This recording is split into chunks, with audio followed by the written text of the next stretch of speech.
Bismillah. Bismillah. Assalamualaikum warahmatullahi wabarakatuh.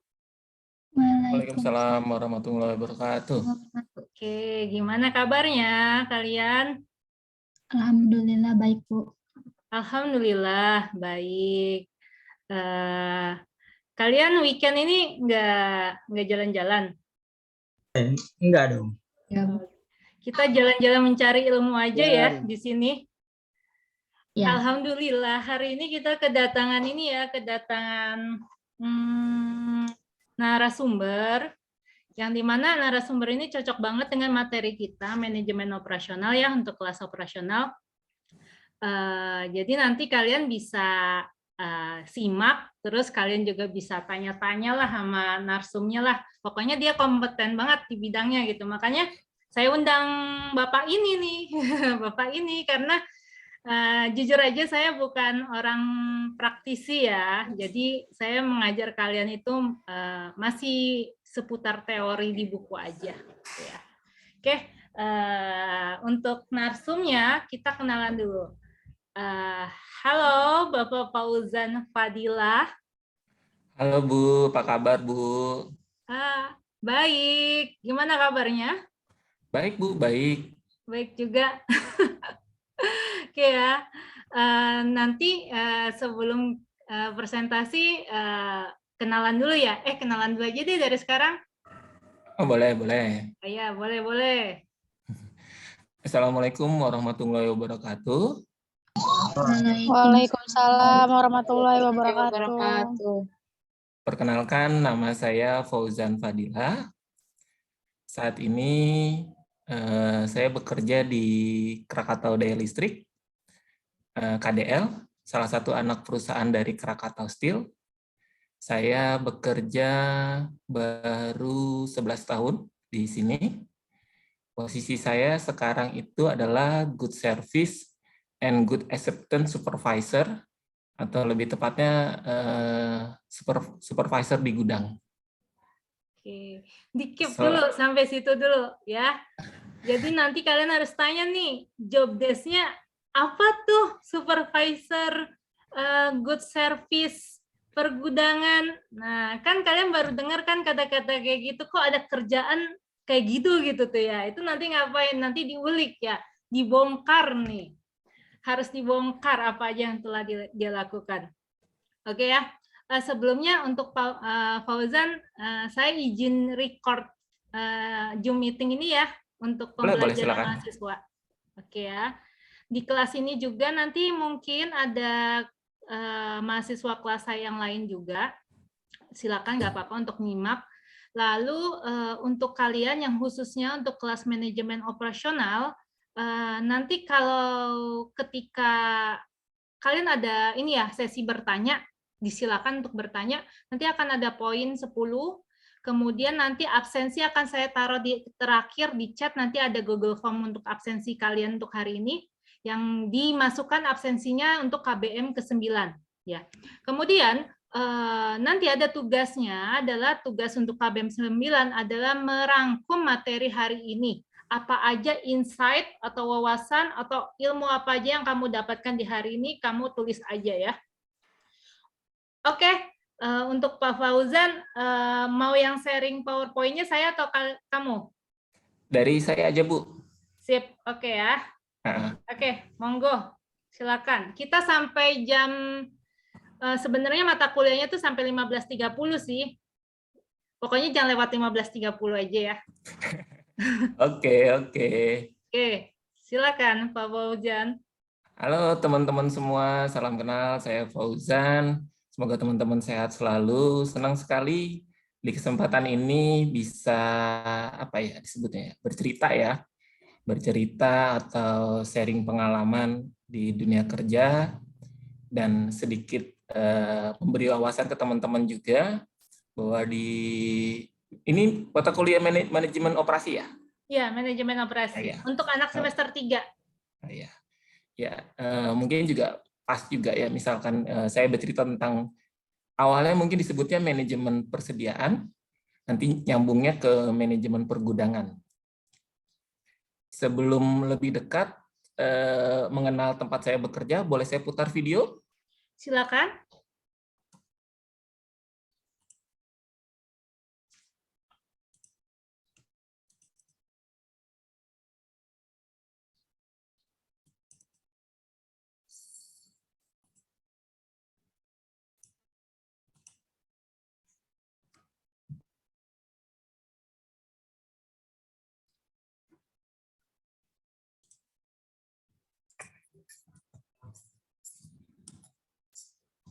Sorry.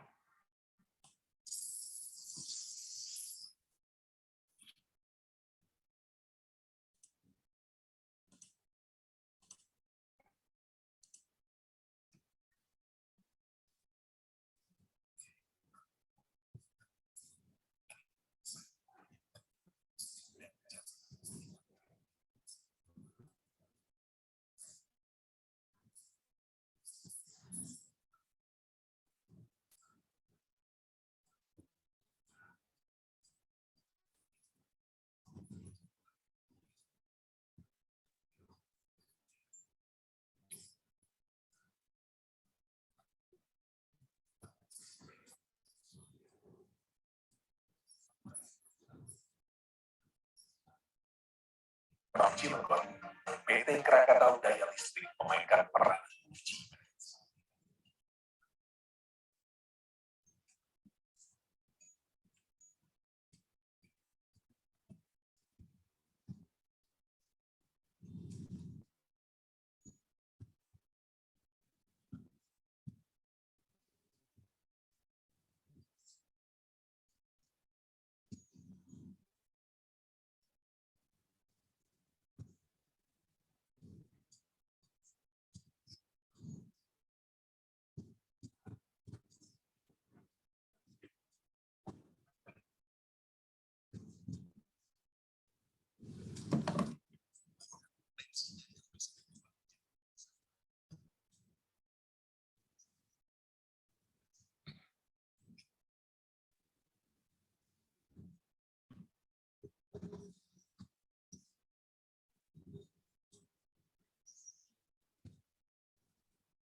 Maaf Pak, suaranya nggak kedengeran belum ya?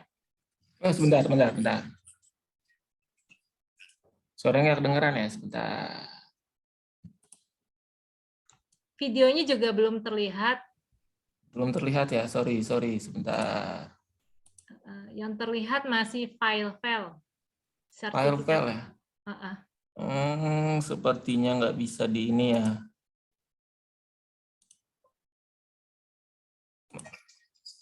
Masihkah? Masihkah kelihatan? Belum, masih file. Kayaknya filenya di close dulu deh. File close dulu, bentar. Share screen-nya. Nah, share screen yang pas bagian putar video. Putar video, sebentar. Putar video. Share screen. Share sound. Optimize.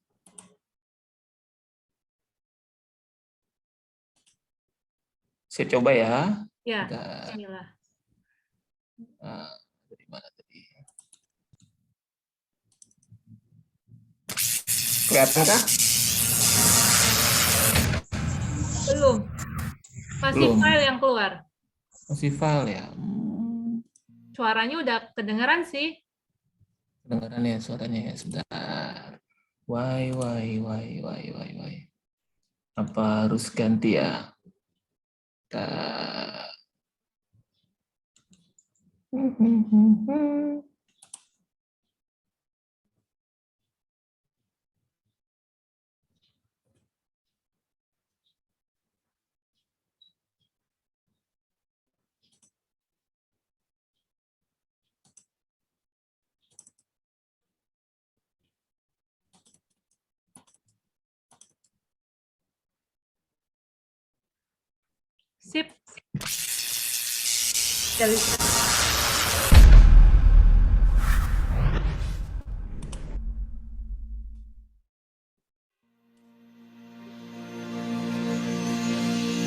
PT Krakatau Daya Listrik adalah perusahaan penyedia energi listrik dan jasa kelistrikan yang memasok kebutuhan energi untuk 216 pelanggan industri, bisnis, sosial, pemerintahan, termasuk 2055 pelanggan perumahan. PT KDL memiliki 2 pembangkit untuk mendukung kebutuhan energi pelanggannya. Pembangkit listrik tenaga gas uap, dan yang terbaru adalah pembangkit listrik tenaga surya. Sebagai salah satu distributor energi terbesar di kawasan industri Krakatau Cilegon, PT Krakatau Daya Listrik memainkan peranan kunci pada kestabilan dan kehandalan pasokan energi di kawasan industri. PT Krakatau Daya Listrik telah melalui transformasi panjang. Perjalanannya ditandai dengan pembangunan PLTU pembangkit listrik tenaga uap berkapasitas 400 MW pada 9 Oktober 1976 yang kemudian beroperasi pada September 1978.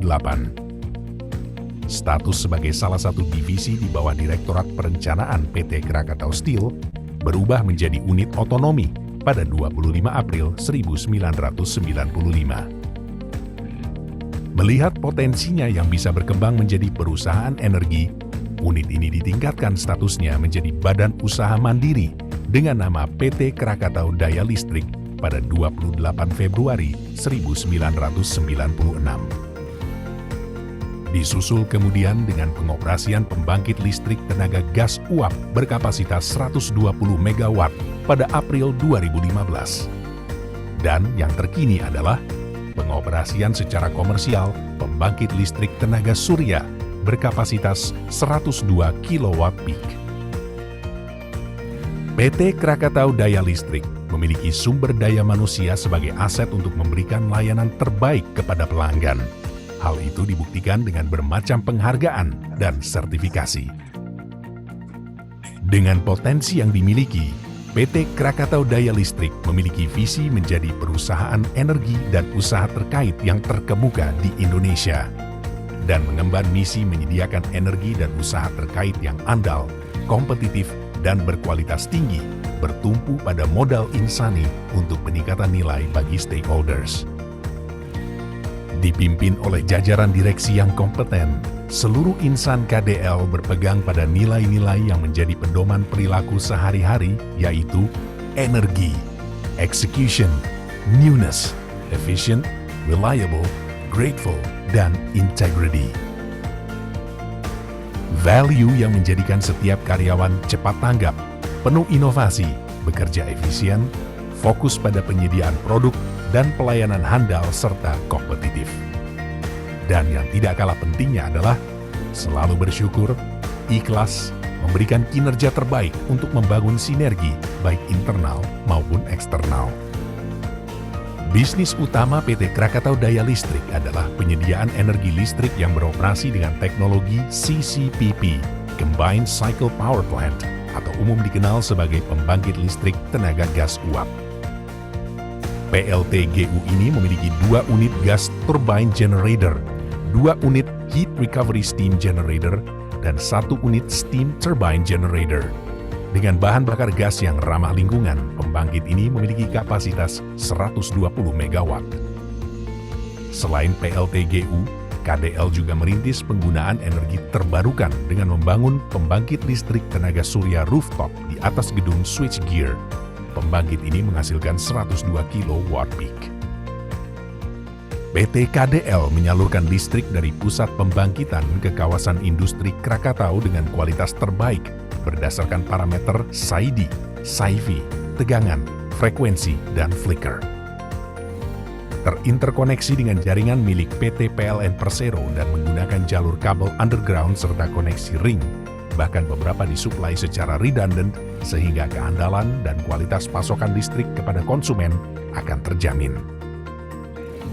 Listrik yang dihasilkan disalurkan melalui jaringan transmisi dan distribusi ke seluruh kawasan industri Krakatau dengan beragam tegangan, menyesuaikan dengan permintaan konsumen, mulai dari 150 kV, 20 kV, 6 kV, hingga tegangan spesifik untuk kebutuhan pabrik baja, yaitu tegangan 30 kV, serta juga tegangan rendah untuk kebutuhan konsumen perumahan. Sukses dengan pembangkit dan distribusi listrik, didukung dengan sumber daya manusia yang berpengalaman dan bersertifikasi, Krakatau Daya Listrik mengembangkan lini bisnisnya pada jasa ketenaga listrikan untuk kebutuhan engineering procurement construction, operating and maintenance, dan transformer motor solution. Engineering procurement construction menangani rekayasa konstruksi tegangan tinggi dan menengah, konstruksi panel surya, serta integrasi panel. Ruang lingkup pekerjaan yang bisa dilakukan adalah pembangunan gardu, gardu distribusi, saluran kabel, dan lain sebagainya. Jasa operating and maintenance yang ditawarkan melingkupi jenis pekerjaan mengoperasikan dan merawat pembangkit listrik hingga distribusinya. Sedangkan Transformer Motor Solution menyediakan jasa Transformer Integrated Solution dan Electric Motor Solution dengan ruang lingkup pekerjaan, perawatan transformer dan motor, perbaikan dan overhaul baik di lapangan ataupun diperbaiki di workshop. Dalam kondisi yang penuh tantangan, termasuk masa pandemi yang sangat mempengaruhi kondisi bisnis, KDL terus berusaha menghasilkan kinerja positif. KDL telah menetapkan strategi utama yang diterapkan secara bertahap dan berkelanjutan. Fokus bisnis pembangkitan dan distribusi listrik akan ditambah dengan jasa ketenagalistrikan terpadu dan energi terbarukan akan membuat KDL terus maju dan berkembang serta berkontribusi dalam kemandirian energi nasional.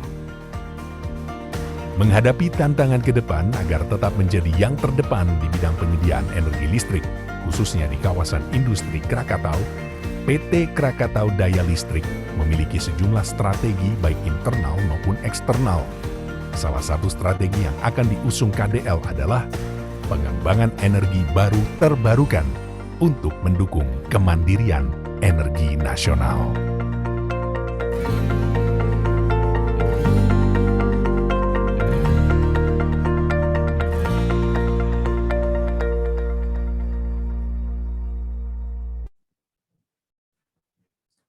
Ya, berikut tadi mohon maaf gangguan sebentar. Itu tadi sedikit cuplikan tentang perusahaan tempat saya bekerja. Saya di Krakatau Daya Listrik. Kami yang suplai listrik untuk kawasan industri Krakatau. Dan mungkin ibaratnya PLN-nya mirip dengan bisnisnya PLN lah. Terus lanjut ke yang pengen saya share.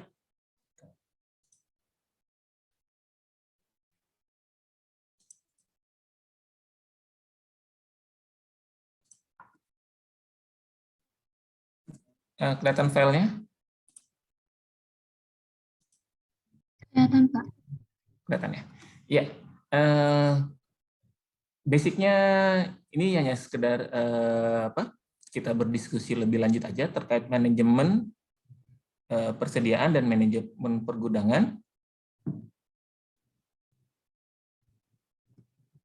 Material. Kita sangat butuh material.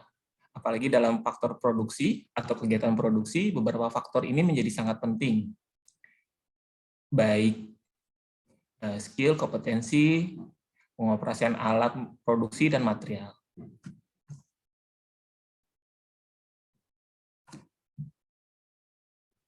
Cara pengoperasian alat atau mesin, produksi, dan material. Material adalah item barang yang dibeli atau dibuat yang disimpan untuk keperluan kemudian, baik untuk dipakai di proses lebih lanjut atau dijual kepada konsumen tertentu. Definisi material persediaan adalah semua material yang diadakan untuk melaksanakan program investasi maupun pemeliharaan yang pengadaannya dilakukan melalui anggaran investasi maupun anggaran operasi. Material secara awam dapat kita pahami sebagai bahan baku dari sebuah kegiatan proses produksi. Apa saja sih klasifikasi material pembangkit? Kita bisa mengklasifikasikan material pembangkit berdasarkan berbagai sudut pandang, berdasarkan kebutuhannya, tipe pergerakan, dan umur material. Yang pertama, metode persediaan berdasarkan kebutuhan, yaitu terbagi dua, material stok dan non-stok. Material persediaan adalah jenis material suku cadang yang disimpan dan dikelola sebagai material persediaan yang akan digunakan pada saat dibutuhkan. Dan di kami ada beberapa material itu kami memang stok. Karena memang per periode tertentu material tersebut harus diganti. Seperti contohnya oli dan bearing. Lalu ada material-material non-stok, material-material non-persediaan. Jenis material ini yang tidak disimpan di gudang, dibeli pada saat dibutuhkan. Misalkan kami ada kebutuhan untuk perbaikan instalasi jaringan. Dan material tersebut hanya digunakan saat terjadi penambahan daya. Dan hal itu kami baru pesan sebelum kami rencanakan dulu, barang datang langsung dipakai. Kira-kira gitu untuk metode persediaan berdasarkan kebutuhan. Lalu berdasarkan perputaran atau pergerakan material. Terbagi dua untuk di pembangkit, yaitu fast moving dan slow moving. Jika tingkat perputaran material tersebut sama dengan atau lebih dari 4 kali di dalam satu periode atau 1 tahun, itu dikategorikan fast moving. Tapi jika perputaran material tersebut di bawah 4 kali di dalam periode 1 tahun, itu dikategorikan slow moving. Lalu klasifikasi material selanjutnya adalah lama tersimpan di gudang. Terbagi dua, antara non-dead stock dan dead stock. Non-dead stock adalah material yang tersimpan di gudang dengan umur di bawah 2 tahun. Lalu kalau dead stock, material yang tersimpan di gudang dengan umur lebih dari 2 tahun atau lebih. Apa fungsi material dalam kegiatan pembangkit listrik? Di dalam kegiatan produksi pembangkit listrik, material berfungsi mendukung kegiatan operasi dan pemeliharaan. Tidak tersedianya material, spare part dapat menyebabkan terhentinya proses produksi, sehingga menyebabkan loss energy sale yang mengakibatkan hilangnya pendapatan perusahaan. Bayangkan, jika kami tidak bisa mensuplai listrik, terutama untuk Krakatau Steel, dan menyebabkan Krakatau Steel tidak bisa beroperasi, kami akan kehilangan terhentinya produksi dan KS pun akan berdampak langsung tidak bisa produksi. Maka oleh sebab itu, suplai listrik dari Krakatau Daya Listrik itu harus terjaga kehandalannya. Di sini dapat kita lihat, pengelolaan persediaan material yang baik akan memberikan kontribusi yang sangat besar terhadap keberlangsungan kegiatan produksi dan pemeliharaan. Selain itu, pengelolaan material yang baik juga akan mendukung kegiatan perencanaan anggaran keuangan perusahaan. Kalau kita tidak merencanakan pembelian spare part, bisa-bisa duit perusahaan akan habis hanya untuk membeli spare part. Kita juga perlu menjaga membeli spare part dengan dikondisikan dengan anggaran keuangan perusahaan.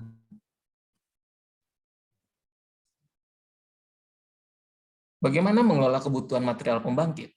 Berdasarkan tingkat akurasi perencanaan kebutuhan yang mencakup kelengkapan dan kejelasan spesifikasi teknis, jumlah yang dibutuhkan, waktu yang dibutuhkan, dan di mana material tersebut akan digunakan. Kebutuhan material dibagi menjadi dua, yaitu kebutuhan terencana, kebutuhan material yang muncul untuk memenuhi kebutuhan pemeliharaan yang bersifat terencana. Contohnya overhaul, predictive maintenance, dan preventive maintenance. Yang kedua, kebutuhan tidak terencana.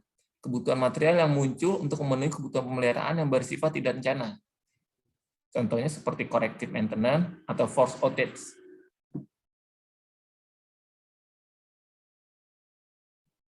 Bagaimana mengelola kebutuhan material pembangkit? Sedangkan berdasarkan kebutuhan, berdasarkan fase kebutuhan material adalah sebagai berikut. 1. Kebutuhan emergensi, sifatnya sangat segera dan mendesak, dan kondisi mesin mati. Jadi kalau emergensi, itu memang ada salah satu part yang memang harus ada. Contohnya adalah strike joint 150 kV. Kalau barang itu tidak ada, dan saat ini kami stok, dan indennya itu sekitar 11 bulan, dan harganya lumayan mahal. Dan itu kita mengantisipasi untuk kebutuhan emergensi, karena kami pernah kejadian kebakaran di instalasi distribusi kami, AM04, itu sangat berdampak sekali untuk kebutuhan emergensi seperti ini. Lalu kebutuhan normal, sifatnya tidak segera, sudah ditentukan waktu kebutuhannya sesuai manual book atau jadwal overhaul. Yang ketiga, optimasi kebutuhan untuk memenuhi kebutuhan gudang dan menjamin ketersediaan material. Beberapa material di gudang kami jaga jumlah kuantitinya. Jadi ada kuantiti minimal yang harus tersedia di dalam gudang. Saat kuantiti di bawah minimal, itu dari pihak perencana pengadaan sudah akan menerbitkan permintaan kembali. Bagaimana cara agar material yang ada di dalam persediaan tidak berlebih, tapi juga tidak kurang ketika dibutuhkan untuk kegiatan operasi ataupun pemeliharaan? Hal ini bisa kita lakukan dengan cara mengendalikan permintaan material, pengendalian persediaan, melakukan perencanaan pembelian yang matang, dan melakukan proses pembelian yang akurat.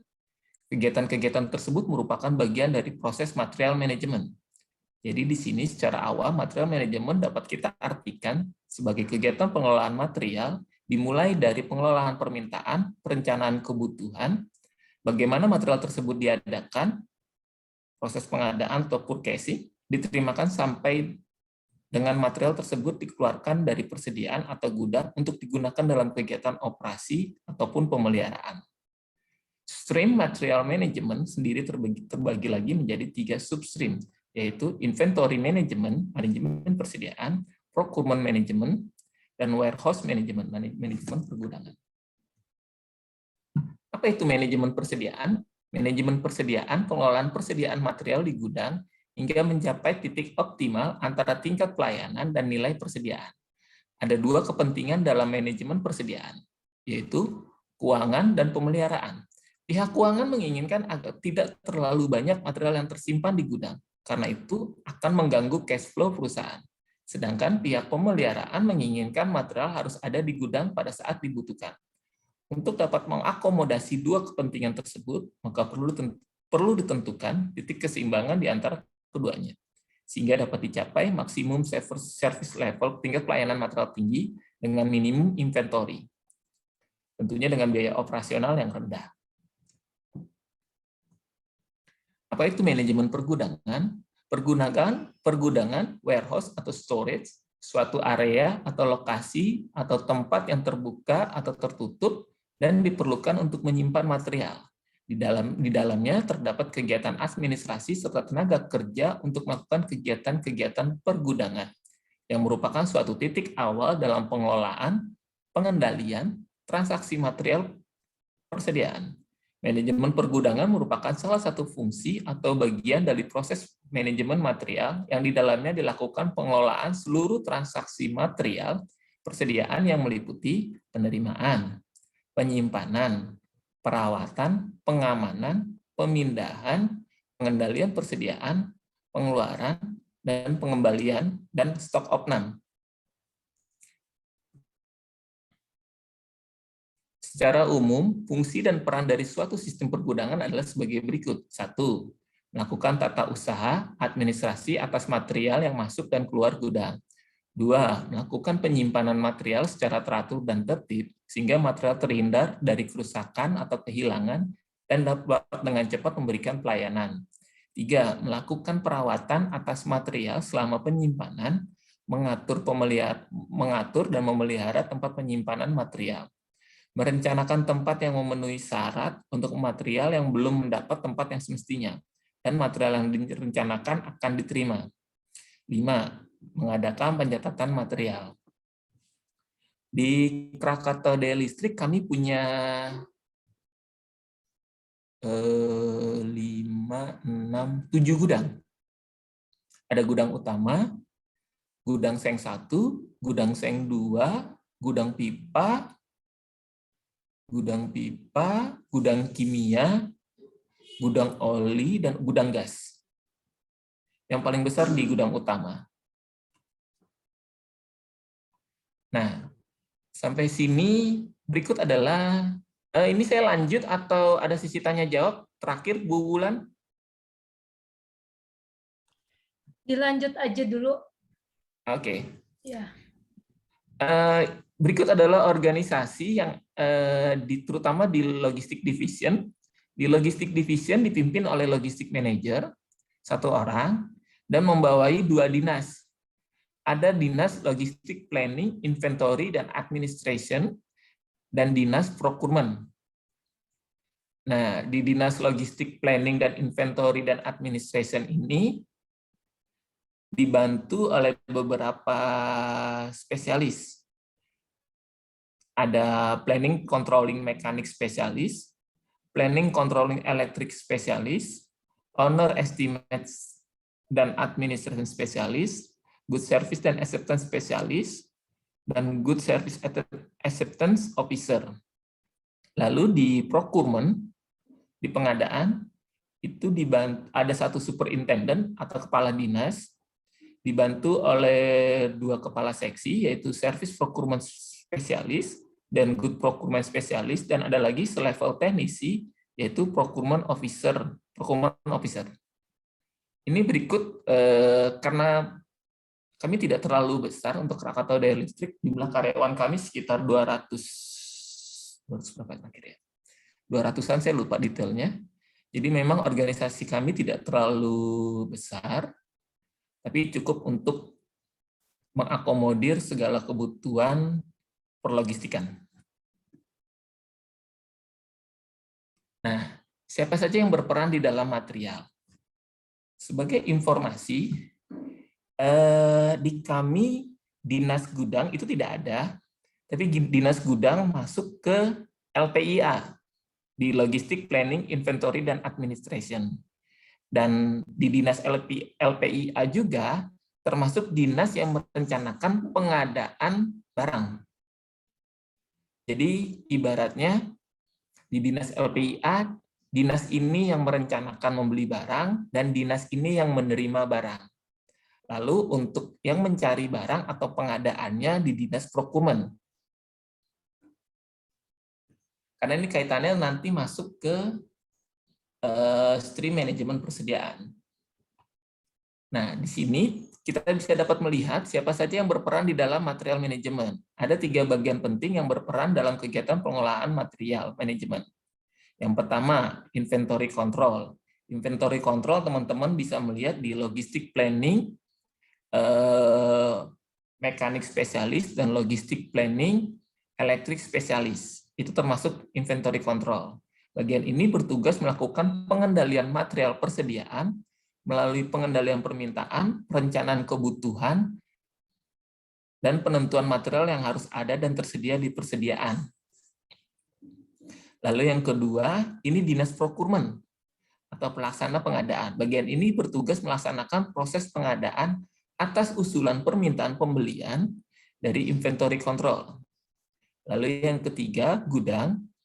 Ini gudang ini masuk ke dalam Dinas LPIA kalau di Krakatau Daya Listrik. Bagian ini bertugas melakukan penerimaan berdasarkan kontrak atau surat perjanjian, purchase order atau PO dari pelaksana pengadaan, dan menyimpan dan merawat material tersebut sampai dengan material tersebut dikeluarkan untuk digunakan. Apa yang terjadi jika kedua dinas itu tidak bisa bekerja sama dengan baik?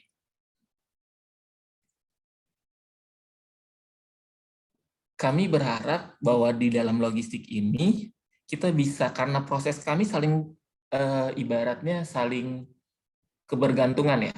Jadi logistik inventory control dan pelaksana pengadaan atau procurement lalu ke gudang, kami ini saling terkait. Jadi kalau kami tidak bisa bersinergi itu bahkan banyak yang mengganggu pengadaan barang. Jika yang pertama, jika kegiatan perencanaan kebutuhan dan perencanaan pembelian di inventory control tidak berjalan dengan baik, maka kegiatan proses selanjutnya di bagian pelaksana pengadaan atau procurement dan gudang akan menjadi terlambat. Jika perencanaan pembelian sudah matang, tapi eksekusi proses pengadaannya tidak berjalan dengan baik, misalkan eksekusi tidak tepat waktu, akan menyebabkan kedatangan material yang dibutuhkan tidak tepat waktu, sehingga kegiatan operasi ataupun pemeliharaan menjadi terhambat. Jika perencanaan kebutuhan dan perencanaan pembelian di inventory control dan proses pengadaan di bagian pelaksana pengadaan procurement sudah berjalan dengan baik, tapi proses penerimaan di gudang terlambat, dalam hal ini kegiatan transaksi penerimaan terlambat dilakukan, maka proses pengeluaran barang juga menjadi terlambat. Ketiga hal tersebut menyebabkan penanganan gangguan yang terlambat dikarenakan ketidaktersediaan material. Itu yang kita antisipasi, jangan sampai kita terlambat untuk mensupport teman-teman operasi dan teman-teman perawatan. Walaupun sulit, kita tetap menjaga kekompakan, karena beberapa barang yang kami order pun juga ternyata juga sulit diadakan, karena beberapa pabriknya sudah absolut, atau pabriknya sudah pada tutup. Dan kita juga harus berpikir cepat bagaimana mengakomodir saat barang itu sudah tidak tersedia di lapangan, kita harus cepat untuk menemukan barang penggantinya yang sesuai dan sesuai spesifikasinya. Nah, apa peran dan tanggung jawab masing-masing substream yang ada di stream material management? Peran dan tanggung jawab bagian-bagian yang ada di stream material management adalah sebagai berikut. Inventory control. Sebagai barisan yang berfungsi untuk mengendalikan persediaan, inventory control memiliki tugas sebagai berikut. Mengidentifikasi, memetakan material yang dibutuhkan oleh unit pembangkit dan bisa mengelola permintaan material dan mengendalikan persediaan. Yang kedua, pelaksana pengadaan, procurement, sebagai bagian yang berfungsi untuk melakukan proses pengadaan. Pelaksana pengadaan memiliki peran sebagai berikut. Melakukan proses pengadaan tepat waktu, melakukan proses pengadaan dengan akurat sehingga tidak terjadi kendala di proses penerimaan. Yang terakhir adalah di gudang, yaitu melakukan transaksi penerimaan tepat proses dan tepat waktu. Melakukan pengelolaan fisik, material, dan administrasinya, melakukan transaksi pengeluaran tepat proses dan tepat waktu, dan melakukan opnam fisik harian terhadap material yang bergerak pada hari itu, sehingga data persediaan selalu akurat dan update. Apa yang menyebabkan material mengendap terlalu lama di gudang? Untuk mendapatkan hasil yang maksimal dari pengendalian persediaan material harus direncanakan dengan benar. Dimulai dari kapan material itu akan digunakan, berapa banyak jumlah yang dibutuhkan, dan keterkaitan dengan metode persediaan, apakah material tersebut akan menjadi material stok atau non-stok. Hal ini dilakukan untuk mencegah terjadinya penumpukan material di gudang yang menyebabkan modal kerja perusahaan tidak berputar. Perputaran persediaan yang lambat merupakan salah satu indikasi pengelolaan modal tidak berjalan dengan baik. Material yang mengendap atau tersimpan lebih dari 2 tahun tergolong ke dalam material dead stock. Nilai dead stock yang tinggi membuat nilai tidak sehat. Hal ini disebabkan sebagai berikut. Perencanaan kebutuhan material yang tidak matang, perencanaan pembelian yang tidak matang, kesalahan di dalam menentukan material harus di stok atau tidak, user tidak aware dengan material yang tersedia di gudang. Hal ini juga terjadi di Krakatau Daya Listrik. Dan banyak sekali nilai barang-barang dead stock di kami. Beragam kendala yang kami temukan. Bahkan saya coba share sedikit ya.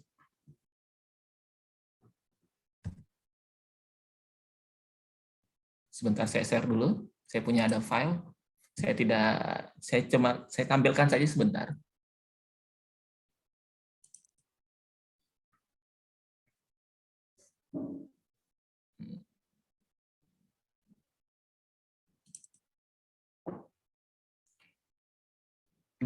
Sudah terlihat ya gambarnya ya? Belum. Itu belum. Bapak keluar dulu, new screen, balik ke layar yang udah dibuka. Kan tadi udah ngeklik. Nah, kamu share screen lagi, tapi yang bagian yang udah dibuka tadi, jangan ke file lagi. Nah, ya. Ya, ini salah satu, tapi ini saya coba share saja. Ini barang-barang yang ada di kami. Dan nilainya bahkan umurnya ada yang sampai 18 tahun. Ada yang 27 tahun, 14 tahun, 31 tahun. Informasi yang saya dapat itu, waktu pembangunan di tahun 79 atau 80, pihak pemborong atau pihak itu pembangunnya dari Jerman, dia memperkirakan waktu di Cilegon itu belum ada atau belum berkembang. Jadi beberapa part untuk pembangkit mereka bawa semua ke Cilegon. Jadi memang didesain untuk, karena teknologi-teknologi yang dipakai di KDL, bahkan di KS pun, itu banyakkan teknologi dari Jerman. Dan beberapa barang itu dibawa semua ke Cilegon. Namun efeknya, karena per periode tertentu barang itu akan selalu update ya, selalu update, terus ganti model, ganti atau lebih ramping atau apa, sehingga beberapa barang yang ada di gudang kami itu tersimpan lama sekali, bahkan statusnya masih bisa dipakai, tapi mungkin sudah tidak efisien atau sudah terlalu besar dimensinya gitu. Untuk teknologi sebelumnya, misalnya di tahun 70-80 itu masih oke, tapi untuk di tahun 2021 ini sudah tidak available. Barang masih berfungsi, cuman istilahnya apa ya, kuno lah. Nah, dari situ kami ada rencana untuk melelang barang-barang desktop. Mau tahu nilainya berapa? Berapa? 1T. Ini nilainya. Bayangin barang segitu menumpuk di gudang yang seharusnya bisa digunakan untuk modal nominal sekitar segini. Saya lanjut lagi ya.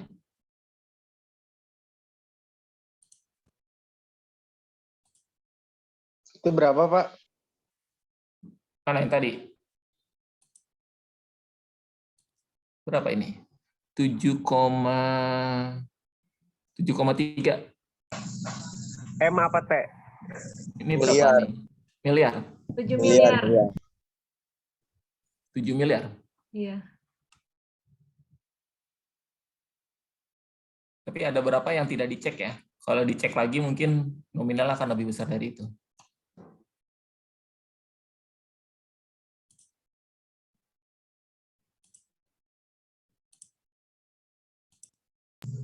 Lanjut lagi. Langkah-langkah apa saja yang bisa kita lakukan untuk menurunkan material dead stock? Hal yang bisa kita lakukan untuk menurunkan material dead stock dari persediaan dan mencegah timbulnya dead stock baru adalah sebagai berikut. Memberikan awareness terkait kebijakan persediaan, bisa melalui sosialisasi, in-house training, diskusi internal terkait kebijakan persediaan.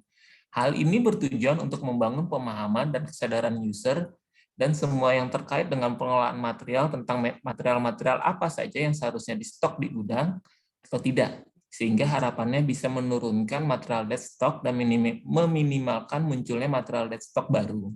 Yang kedua, mapping material berdasarkan tingkat kekritisan terhadap unit, tingkat ketersediaan, tingkat pemakaian, frekuensi pergerakan, umur material, dan penggunaan. Meminta PGTD. PGTD ini Power Generation Transmission Distribution Division. Ini penggabungan antara divisi operasi dan divisi maintenance untuk melakukan perencanaan pemakaian material yang sudah di mapping. Dan harapannya sih bisa menurunkan nilai dead stock. Terus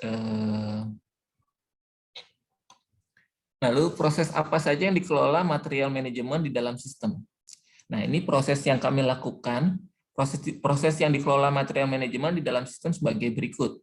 Yang pertama, pemesanan barang. Pemesanan barang atau reservasi, permintaan barang, pemesanan barang, reservation adalah permintaan ke gudang untuk pengeluaran material persediaan pada waktu yang telah ditentukan untuk kebutuhan suatu pekerjaan, baik pemeliharaan maupun investasi. Dalam pembuatan pemesanan barang, harus sertakan cost object untuk menentukan di mana biaya tersebut akan dibebankan.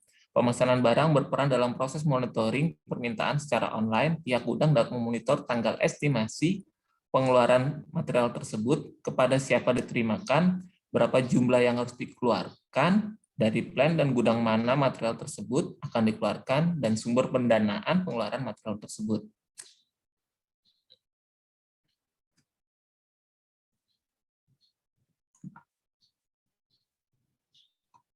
Saya kasih contoh.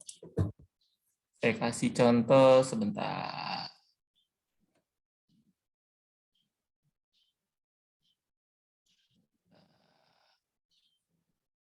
Terlihatkah yang saya share?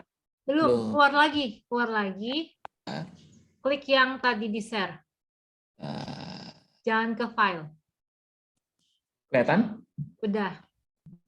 Nah, ini salah satu bentuk reservasi dari teman-teman perawatan, dari teman-teman PGTD. Di sini terlihat teman-teman ada nomor reservasinya 152931. Jadi dengan yang sekarang, teman-teman maintenance tinggal menyebutkan saja kode reservasinya ke gudang untuk pengambilan barang. Setelah itu dia akan datang ke gudang, menyebutkan nomor reservasi atau via WA atau via telepon. Pak, kami sudah reservasi nomor sekian, tolong dicek. Kami mau ngambil barang, gitu kan? Saya coba lagi. Lalu di sistem kami akan muncul seperti ini.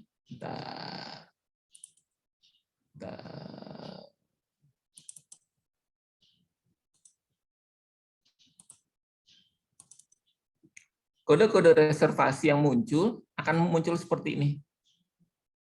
Misalkan dia butuh apa gitu ya, elemen air filter dengan kode reservasi 154504, dibutuhkan tanggal 27 bulan 10. Di sini ada kode materialnya, kuantitinya, satuannya. Ini akan muncul di dalam sistem gudang. Lalu kami tinggal melayani saja. Tinggal mengambilkan barangnya dan kasih ke user dan proses melalui SAP.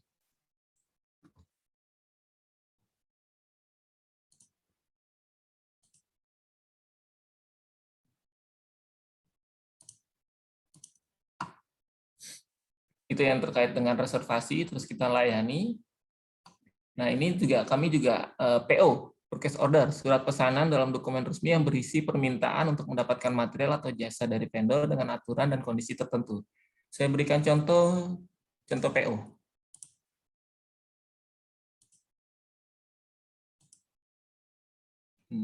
PO.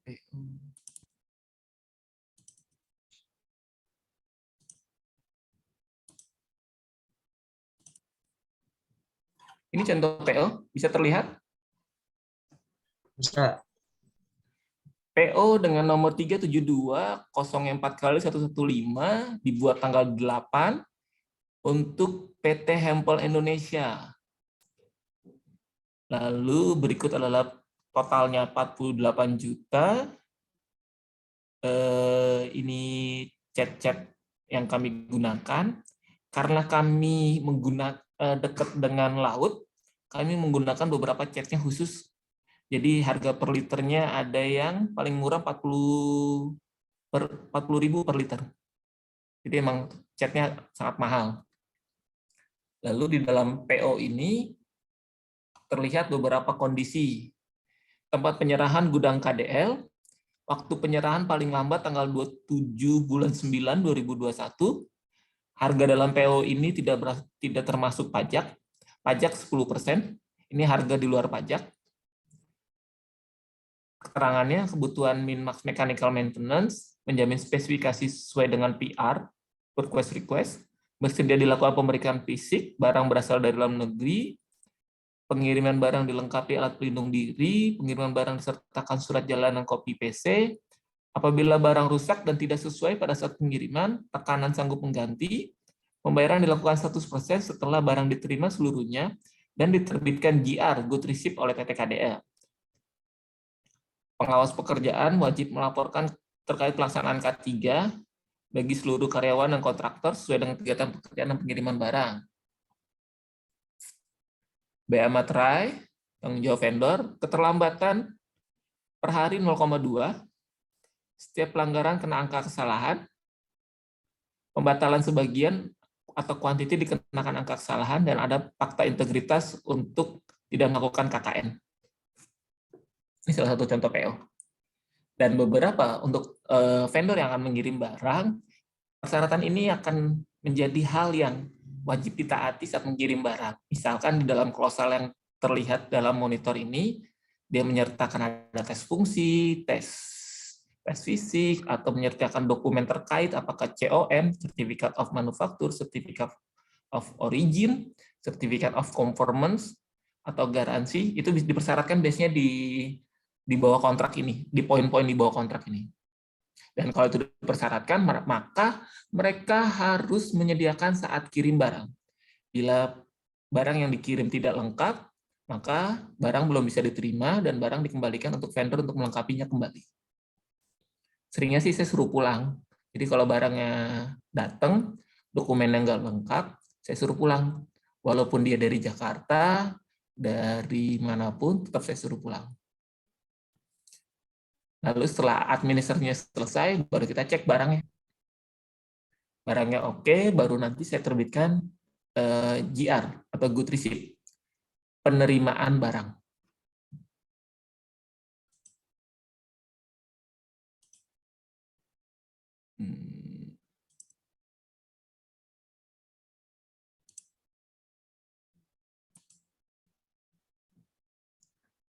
Nah, penerimaan barang itu terbagi dua. Ada penerimaan barang untuk material stok dan non-stok. Material hasil penerimaan akan disimpan dan dikelola di gudang dengan material tersebut digunakan dalam persediaan sesudah terjadi penerimaan jumlah stok. Dan nilai harga akhir barang akan otomatis terupdate. Jadi kalau barang-barang stok kita simpan, kita terima barangnya, setelah kita dicek oke, baru barangnya kita taruh di gudang, kita taruh di rak-rak yang khusus. Misalkan barang itu cat, ya kita taruhnya di gudang kimia. Kalau barang itu oli dan yang lain-lain, yaitu barang itu kita akan kita taruh di gudang oli. Tapi ada barang-barang yang bukan non-stok, yang langsung dipakai. Jadi barang itu datang, nggak masuk ke gudang. Datang ke gudang, tapi nggak kita simpan di gudang, tapi langsung diambil oleh end user. Itu untuk barang-barang non-stok. Nah, untuk contohnya kasusnya oli, saya mau share sedikit, bentar. Oli.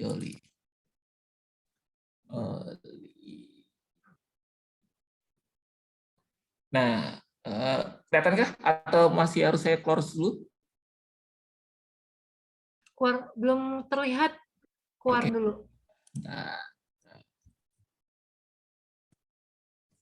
setiap oli yang datang, itu wajib mengirimkan COA, Certificate of Analysis. Di Certificate of Analysis ini akan tertera terkait dengan spesifikasinya, density, viscosity, flash point, color, dan nilai-nilai lain yang dipersyaratkan. Nah, setelah kita sudah dapatkan COA dari, ini olinya oli Travo, mereknya Ninas, tipenya Libra, Nitro Libra.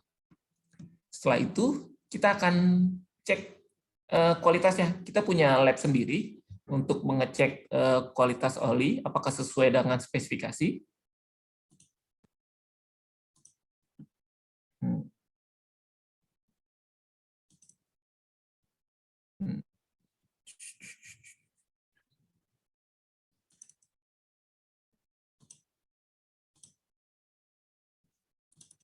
Nah, berikut laporannya. Karena di kami nilainya ada batas ratanya, rata-rata itu ada 50 kV untuk oli yang masuk. Nah, dari teman-teman dari Transformer Integrated Solution, kita akan mengetes dengan alatnya bor DTA 100C, dan setelah oke hasilnya, memenuhi syarat, dia akan menuliskan minyak trafo dapat diterima dan dipakai. Kalau sudah dari port oli ini sudah dites, dan hasil analisanya kita jadikan acuan dalam penerimaan barang. Untuk barang-barang yang dipersyaratkan dalam PO untuk uji lab atau pengetesan yang lain. Tapi kalau barang-barang itu tidak perlu cukup dengan pemeriksaan fisik saja, ya kita lakukan pemeriksaan fisik.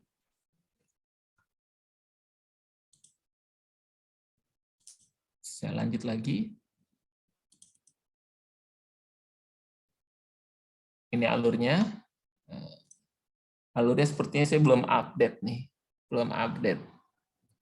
Hampir sama pengadaan barang, ini belum saya update dengan SAP. Dia datang, di stempel security dulu surat jalannya, diperiksa barang oleh security, surat jalannya terus dibawa ke gudang, di gudang kita cek barangnya, kalau sudah sesuai, kita tanda tangan surat jalannya, kita periksa, kalau memang sesuai, kita terbitkan RIR, dulu namanya RIR, Receiving Inspection Report, kalau sekarang jadi GR, Good Receipt, sama aja sih sebenarnya. Kalau sudah oke, barang kita akan pindahkan ke gudang.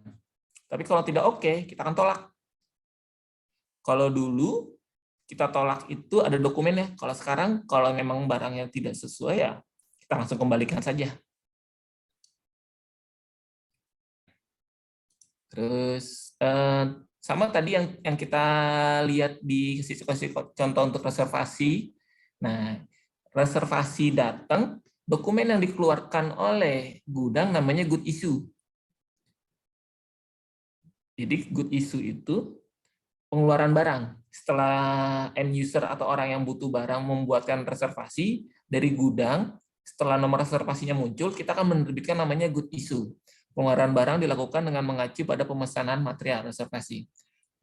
Dan kadangkala pengeluaran barang yang tidak terencana. Jadi kalau emergensi, dibutuhkan tengah malam, end user-nya belum sempat untuk membuatkan reservasi, sedangkan unit harus segera mengganti part tersebut, ya mau nggak mau, barang dikeluarkan dulu. Karena keadaan darurat ya.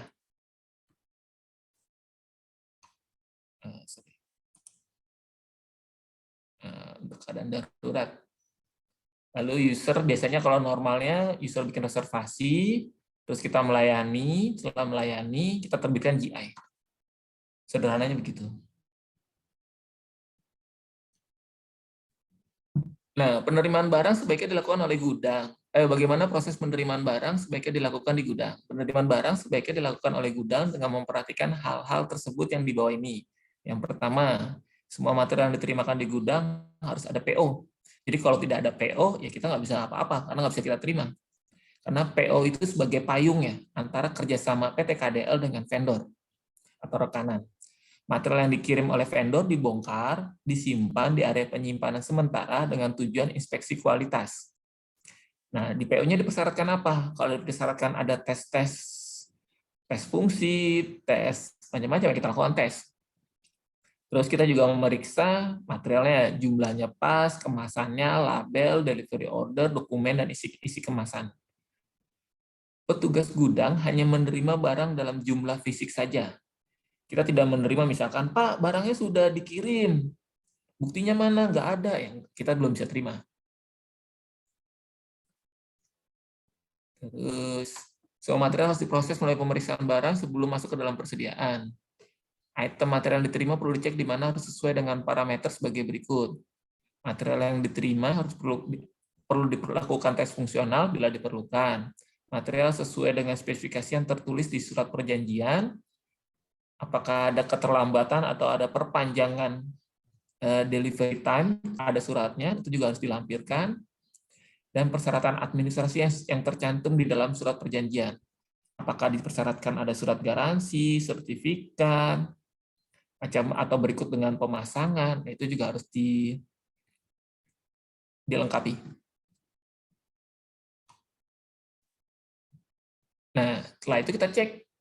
Kalau memang kualitasnya oke, kita terima. Kalau tidak oke, ya kita kembali ke vendor. Apakah kita minta ganti? Biasanya kita minta ganti. Sesudah material diterimakan di dalam persediaan, material akan diletakkan di rak gudang sesuai dengan pola penataan yang diatur. Ini contoh peletakannya. Di kami ada beberapa rak dan terbagi-bagi. Kira-kira begini. Ini pengelompokan rak dan material di gudang utama. Tiap rak itu punya nomor gitu. Jadi nomor 4000 sampai 4280, nomor 0501 sampai 0579. Yang tengah-tengah biasanya barang elektrik, kanan kiri, yang kanan itu barang CCPP, Common Cycle Power Plant, yang sebelah kiri itu barang-barang PLTU. Kira-kira itu dari saya. Terima kasih.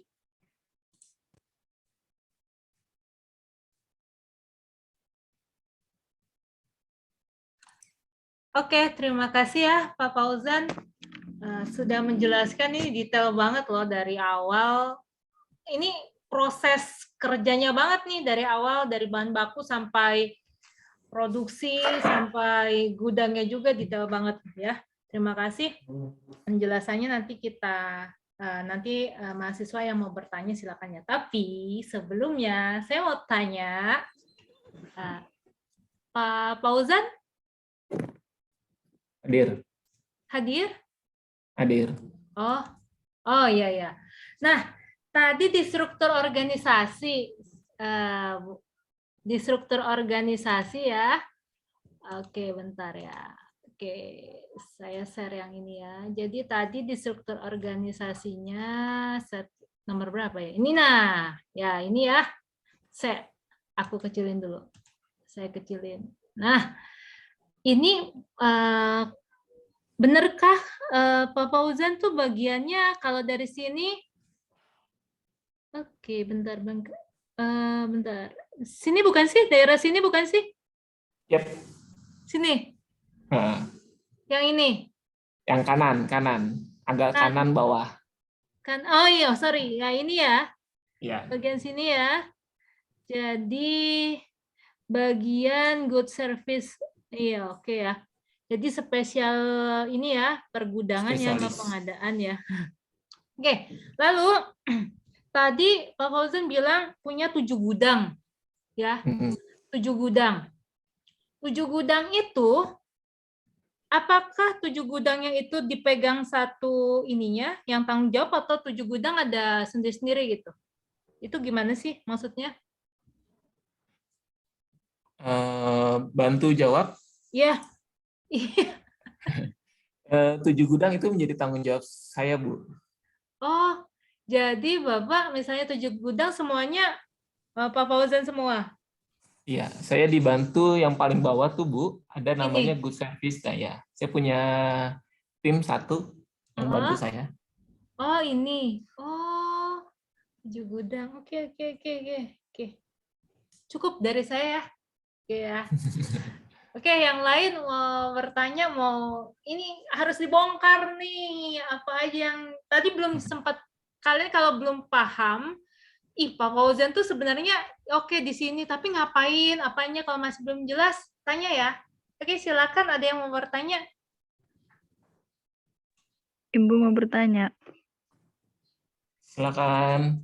Oke, nama ya, terus langsung pertanyaan. Nama Ismawati. Pertanyaannya itu, bagaimana sih cara persediaan di gudang secara optimal dengan space yang terbatas? Makasih, Bu. Pak. Oke. Langsung jawab aja biar nggak lupa ya. Space Nyatet dulu ya.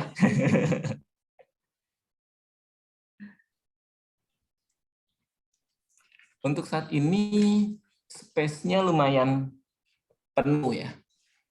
Jadi lumayan banyak sekali, dan untuk mensiasatinya kami pernah memindahkan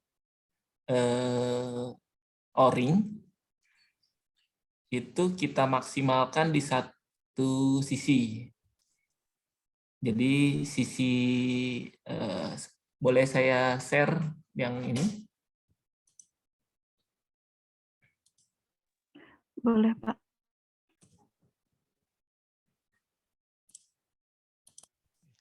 Iya.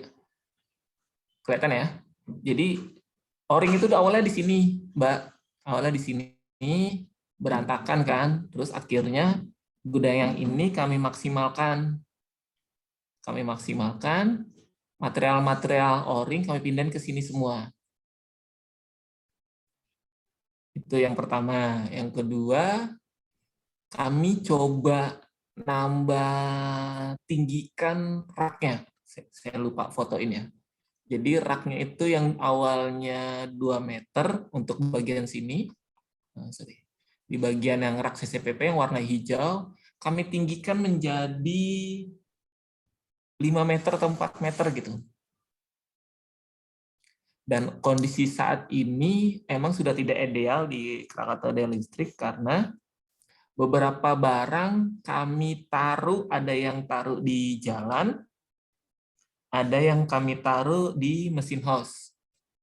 Dengan pertimbangan yang pertama ditaruh di jalan karena barang itu besar, kabel 30 kV, ada sekitar 12 haspel, kami taruh di jalan. Tapi dengan kondisi material tersebut sudah tertutup ya. Sudah tertutup, sudah terpalet, sudah diterpalin, jadi meminimalisir kerusakan, walaupun tidak ideal. Terus satu lagi, kami taruh di mesin house. Ada beberapa panel yang sangat besar, kami taruh di mesin house. Kabel-kabel juga kami taruh situ. Memang idealnya harus segera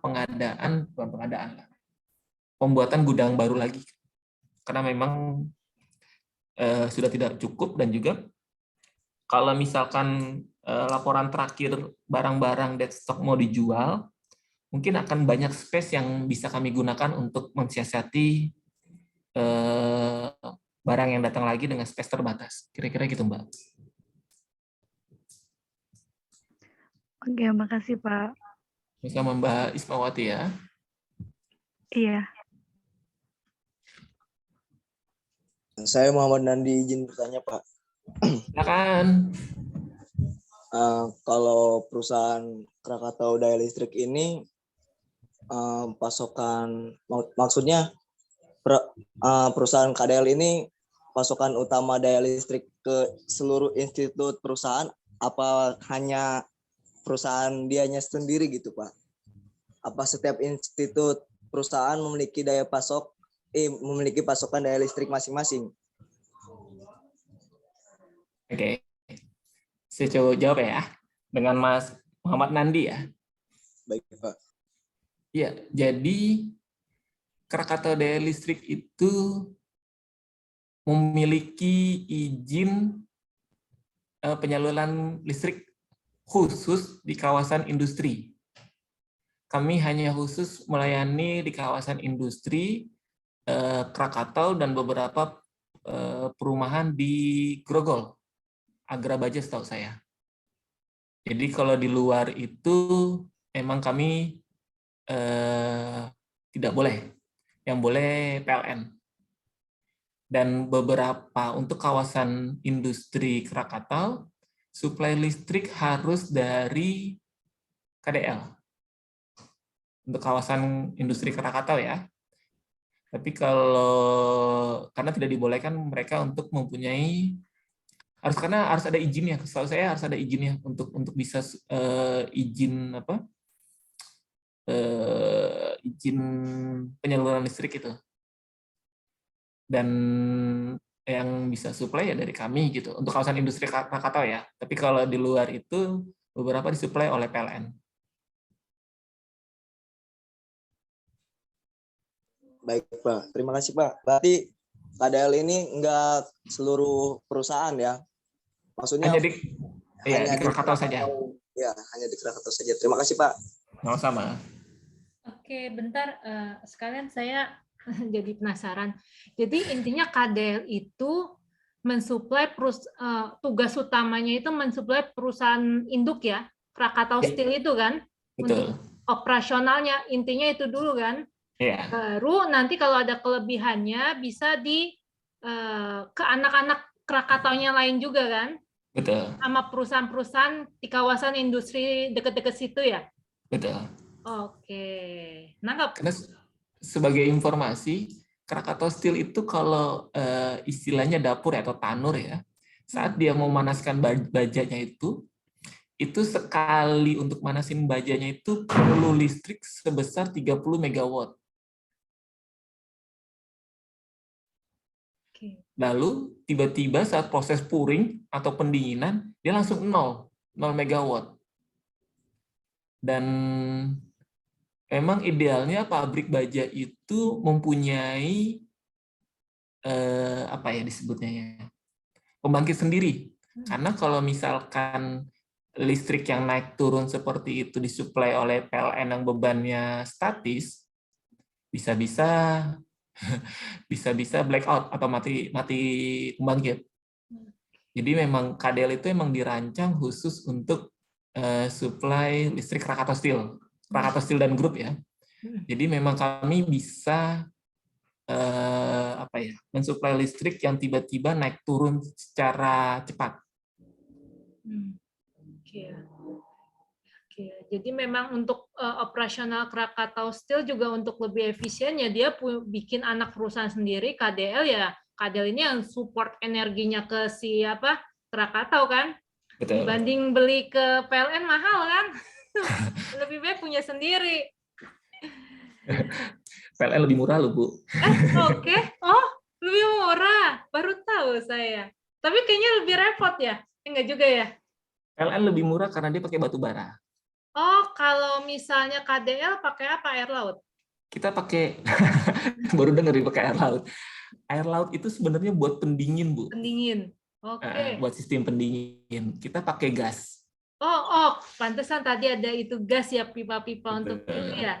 Oh, dan gas. harga gasnya itu kalau sebagai informasi itu sekitar $9 per BBBTU. Oh, $9. Oh. $9. Terus karena pemerintah mengajukan penurunan harga gas, kami sekarang kena $6. Tapi kan $6 lumayan dengan kurs 14.000 lah, anggap lumayan besar. Jadi salah satu efeknya kami bukan kualitas ya, tapi salah satu aspek pembangkit yang sangat mempengaruhi adalah bahan baku. Bahan baku PLN itu masih batu bara. Sampai unit 9 di Suralaya itu semuanya full batu bara. Kalau sedangkan kami pakai gas. Oke. Kalau gasnya sendiri kalau boleh tahu nih, saya awam nih. Itu dari pemasok atau beli di mana itu bahan bakunya? Beli di PGN. Kita punya bukan instalasi, PGN itu punya saluran gas dari Sumatera, lewatin Cilegon, dan KDL itu kayak seperti memanjangkan pipa. Jadi kita salah satu customer-nya PGN. Oh, dari PGN ya. Jadi semua bahan baku gasnya disuplai dari PGN. Ya. Oke, silakan yang lain jika ada yang mau bertanya. Izin bertanya. Ya, silakan Alif. Pak, itu kalau pernah nggak sih perusahaan KDL itu kayak kelebekan gitu, kehabisan daya sama sekali habis gitu. Terus kalau misalkan sama sekali habis, apakah gitu pakai perusahaan lain, apa tetap dengan KDL gitu? Krakatau itu, Pak. Terima kasih, Pak. Terima kasih, Pak Alif. Pernah ngerasain mati lampu selama 3 hari atau 4 hari berturut-turut? Pernah, Pak. 3 hari lah, 2 hari, 3 hari pernah. Yang penyebabnya gara-gara ada pohon di jaringan Suralaya itu yang jadi kami pernah mengalami blackout. Blackout itu kayak mati total. Istilahnya blackout itu mati total. Kalau trip itu istilah untuk gangguan saja. Misalkan trip itu kayak gangguan, terus baik lagi gitu ya. Tapi kalau blackout kami pernah ngalami benar-benar mati. Memang kondisinya saat mati total dan kami itu ternyata terkoneksi dengan PLN. Jadi saat PLN trip kemarin itu blackout kemarin sempat blackout, kami sempat kena imbasnya. Kami mati total. Nah, saat mati total, kami nggak punya daya untuk start lagi. Itu ramai isunya. Isunya sangat ramai. Dan untuk itu kita mengalami dan kita baru sadar pentingnya apa ya disebutnya ya teman yang mau bagi listrik untuk kami bisa hidupkan listrik gitu. Jadi untuk saat ini kami sekarang sedang beberapa kerjasama seperti misalkan PLN mati listrik, kena mati total itu dia perlu listrik duluan tuh. Nah, kami itu bekerja sama untuk start awal PLN untuk pembangkitan lagi. Itu salah satunya. Nah, kebalikannya juga gitu kami. Misalkan kami blackout, kami tidak ada daya sama sekali, kami akan minta PLN untuk kasih listrik dikit lah gitu ya buat kami untuk start pembangkit lagi. Kira-kira gitu, Mas Alif. Baik, Pak. Terima kasih. Terima kasih. Jadi sistemnya partnership ya Yep. sama PLN ya. Yep. Jadi nggak kompetisi ya. Soalnya segmennya juga beda marketnya ya. Harus harus kolaborasi dong. Gedean PLN, Bu. Ya, tapi kan walaupun gedean PLN kan ya setidaknya kan bekerja sama yang gede ya. Oke, yang lain ada lagi yang mau bertanya? Saya Bapak izin bertanya. Ya, Zalfa. Sok duluan nih, duluan. Oke, makasih Zalfa. Iya. Nama saya Frida Firdaniati. Kan tadi Bapak bilang megang 7 pergudangan ya Pak ya? Nah, itu kadang suka ada kendala nggak sih kayak keteteran atau gimana gitu walaupun punya tim? Oke, ada lagi Mbak? Itu aja, cukup. Terima kasih. Keteteran pernah Mbak, beberapa kali memang keteteran gitu ya. Dan untungnya saya punya rekan yang bisa saling nge-backup ya. Jadi misalkan keteteran seperti ini. Ada pengiriman barang bersamaan ada yang minta barang. Lokasinya berbeda. Penerimaan barang itu di gudang utama, tapi pelayanan barangnya di gudang seng. Kadang-kadang kami bagi tugas, switch. Kalau enggak, kalau memang kami dua-duanya memang lagi nggak bisa pegang, paling saya minta salah satu untuk nunggu dulu. Nunggunya bukan yang berjam-jam ya. Pelayanan barang tuh cepat sih sebenarnya. Karena saya udah lumayan lama di gudang, saya pindah di gudang tuh sekitar 2 tahun 3 tahun lah. Jadi lumayan hafal ya. Hafal beberapa material dan beberapa lokasi itu kayak bisa langsung tahu ya. Tapi ini karena terbiasa pelayanan barang aja. Jadi kadang-kadang Pak Fauzan saya butuh baut, ya langsung saya tahu lokasinya di sini gitu. Saya butuh transmitter, ya barangnya di sini gitu. Jadi lumayan tahu sih. Kadang-kadang yang kita lakukan adalah saling nge-backup satu sama lain antara saya sama rekan kerja saya, atau saya prioritas dulu yang mana yang lebih urgent atau yang lebih butuh segera saya layani. Beberapa yang itu saya minta tunggu sebentar, gitu sih. Karena dulu tuh gudang itu ada sekitar, dulu tuh gudang tuh dinas. Ada namanya dinas gudang. Ada sekitar 5 personil. Nah, dinasnya dilebur, dan yang tersisa 2. Nah, makanya jabatan saya itu kan good service dan good acceptance. Kalau bahasa dulu kan pakai bahasa Indonesia kan, sekarang jabatan pakai bahasa Inggris semua. Jadi penerimaan barang dan pelayanan barang. Dulu ada dinas gudang dan pelayanan barang tersendiri dan penerimaan barang tersendiri. Sekarang digabung. Kira-kira gitu. Berarti walaupun keteteran tetap bisa diatasi ya Pak ya? Bisa sih, so far bisa. Oh, oke. Makasih Pak. Sama-sama Mbak.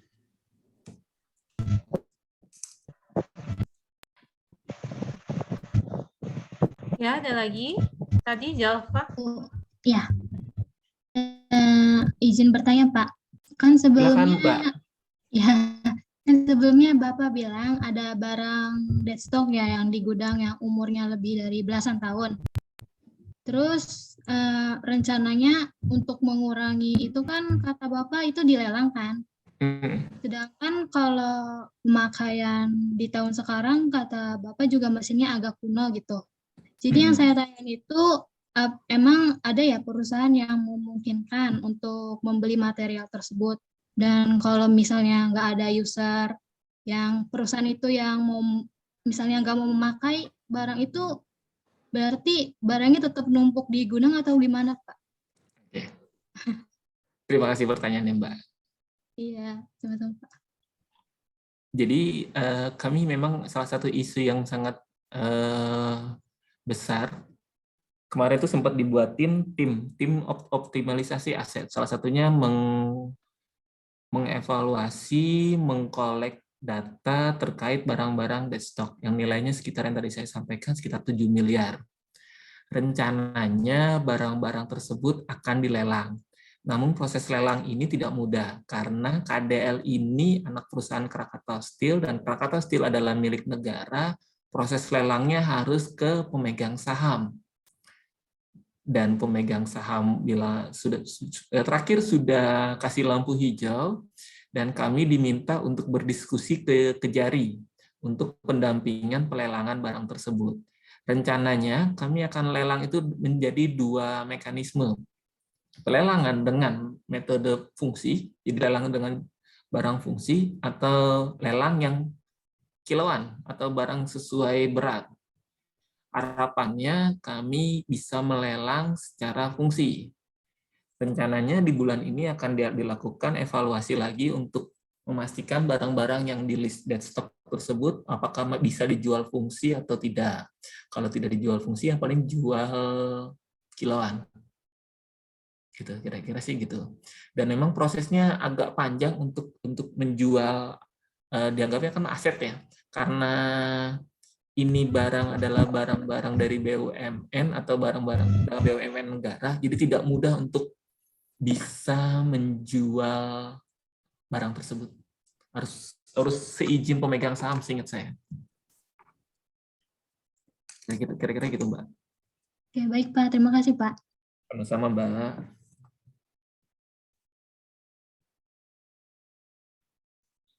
Oke, ada lagi yang mau ditanyakan atau didiskusikan? Mau tanya dong, boleh? Ya, silakan Rio. Saya Rio Ardianto. Pertanyaannya yang pertama, tadi kan Bapak bilang bahwa sebelum mengambil barang harus ada laporan dulu kan? Saya lupa laporan ini apa namanya itu, mohon dijelaskan lagi. Dan yang kedua, aplikasinya Pak, menggunakan aplikasi apa, ya kan? Sehingga bisa langsung terkait dengan pergudangan, ya kan? Dan yang ketiga, pertanyaannya, apakah manajemen pergudangan itu hanya sebatas menerima dan melayani saja atau termasuk pemeliharaan barang tersebut, Pak? Nah, kalau misalkan termasuk pemeliharaan barang tersebut, biasanya barang tersebut itu dipelihara dengan metode seperti apa? Lalu kurun waktunya berapa kali? Misalkan 3 bulan sekali kah? Atau 1 bulan sekali dicek ulang? Atau seperti apa, Pak? Terima kasih. Sama-sama. Ada 3 ya. Yang pertama, end user atau yang mengambil barang itu harus reservasi, Mas. Reservasi, ya. Ya, harus membuat reservasi. Reservasi sudah muncul di sistemnya. Lalu kami akan proses yang namanya GI, Good Issue. Jadi barang untuk keluar. Itu untuk menjawab pertanyaan pertama. Aplikasinya, sebelumnya kami menggunakan aplikasi SIT, Sistem Informasi Terintegrasi. Sekarang kami menggunakan SAP HANA, generasi keempat setahu saya. Ada yang tahu SAP?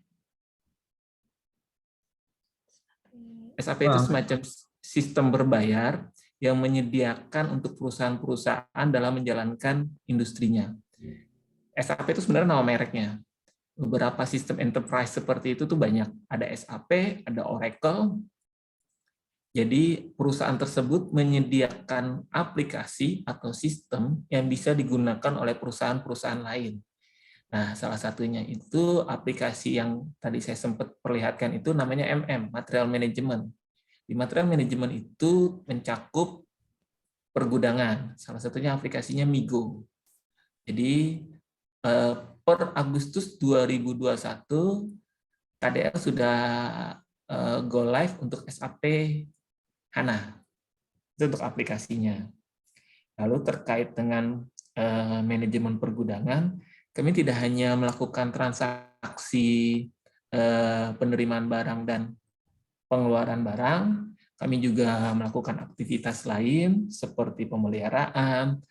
Kurun waktunya kami jadwalkan tidak tiap hari ya, karena pemeliharaan seperti itu karena jaraknya lumayan nggak deket juga, dan biar maksimal itu kami sebulan sekali, Mas. Sebulan sekali untuk pengecekan, kami bisa mengecek untuk APD juga, terus instalasi barangnya juga, terus di mana? Di gudang oli kami juga ngecek bahwa apakah ada tumpahan oli, itu yang kita perhatikan. Di bahan-bahan kimia juga kami juga perlu perhatikan shower ya, karena apabila kita terkena tumpahan bahan kimia itu kan harus cepat action ya, terutama adalah pembilasan. Dan kami juga mengecek shower kalau sewaktu-waktu terjadi kecelakaan bahan kimia, itu yang kita perlu antisipasi. Kami lakukan sebulan sekali, Mas. Kira-kira gitu. Untuk beberapa gudang berurutan ya. Misalkan gudang utama, gudang seng 1, seng 2, gudang pipa, gudang kimia, gudang oli, dan gudang gas.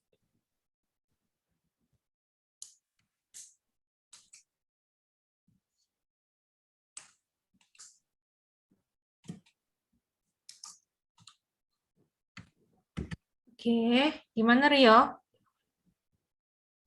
Iya Bu, sudah jelas. Terima kasih Pak jawabannya. Sama-sama Mas Rio. Oke, ada lagi yang mau bertanya? Kita masih ada waktu. Ibu, Indah izin bertanya. Iya, silakan Indah. Pak izin bertanya. Tadi kata Bapak itu ada 7 gudang. Terus 7 gudang itu tuh fungsinya apa aja? Apa cuma buat nyimpen barang atau buat naruh barang yang udah kadaluarsa gitu bahasanya? Terima kasih. Sama-sama Mbak. Di 7 gudang, yang pertama gudang utama. Gudang utama ini barang-barang fast moving. Mungkin seperti yang saya jelaskan, fast moving barang-barang yang selama periode setahun ada 4 kali pengambilan. Itu barang-barang fast moving kita taruh di gudang utama. Terus barang-barang gudang seng itu barang-barang yang slow moving. Ada gudang seng 1, itu beberapa barang-barang slow moving, dan di gudang seng 2 juga barang-barang slow moving. Di gudang kimia ada cat, ada penetrating, ada barang-barang kimia, ada cairan dan macam-macam. Di gudang pipa kami naruh pipa-pipa besi, pipa-pipa schedule 80, 60, 40, elbow dan macam-macam kami taruh di situ semua. Lalu oli karena nggak lepas dari untuk pelumasan, oli untuk trafo, oli untuk turbin, oli untuk pompa-pompa. Bawahan atau punya tim gitu. Sally. Membantu dalam mengoperasikan Ya, hapus. Dan pertanyaannya bagaimana menyikapi bawahan yang sering tidak kooperatif, padahal bawahan tersebut berusia habis. Oke, terima kasih.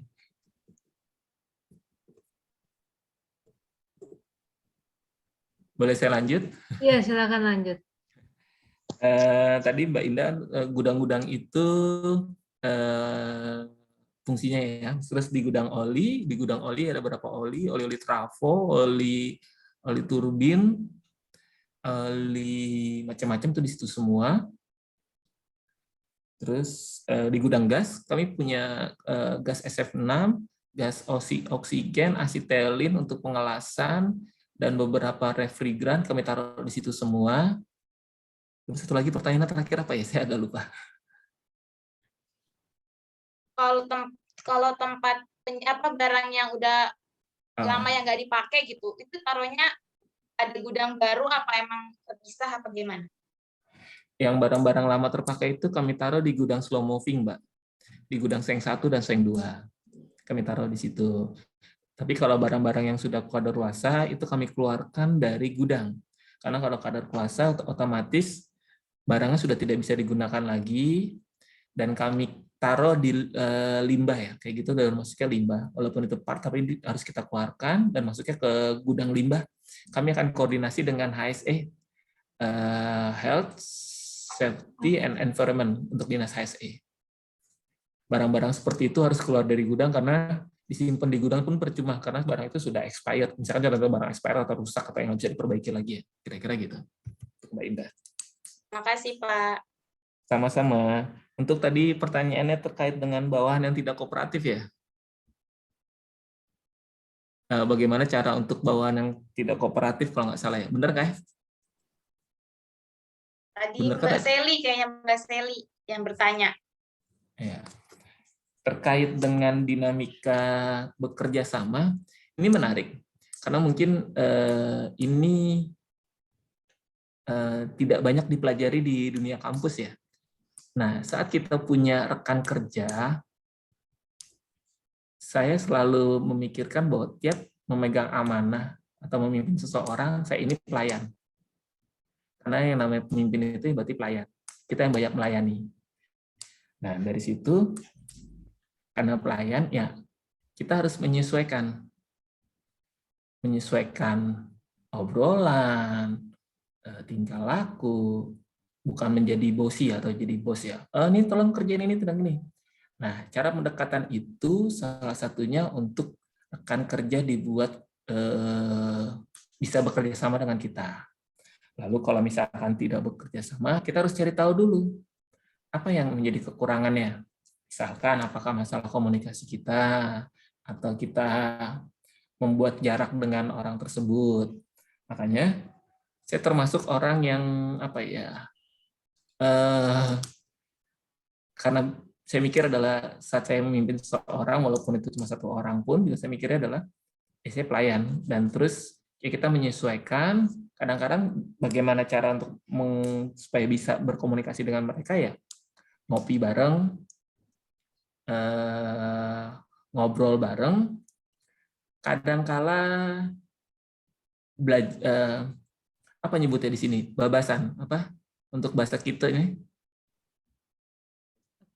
untuk bahasa bisa bahasa apa, bahasa kita kan gitu ya.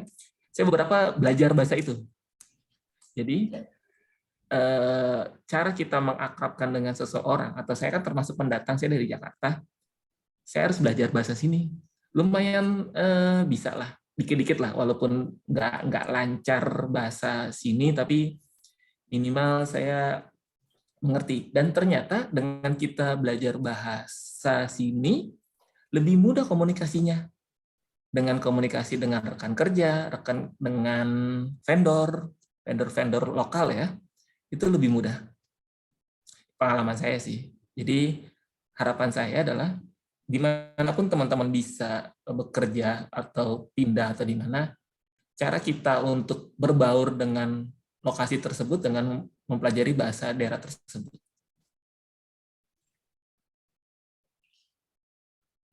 Oke. Sally?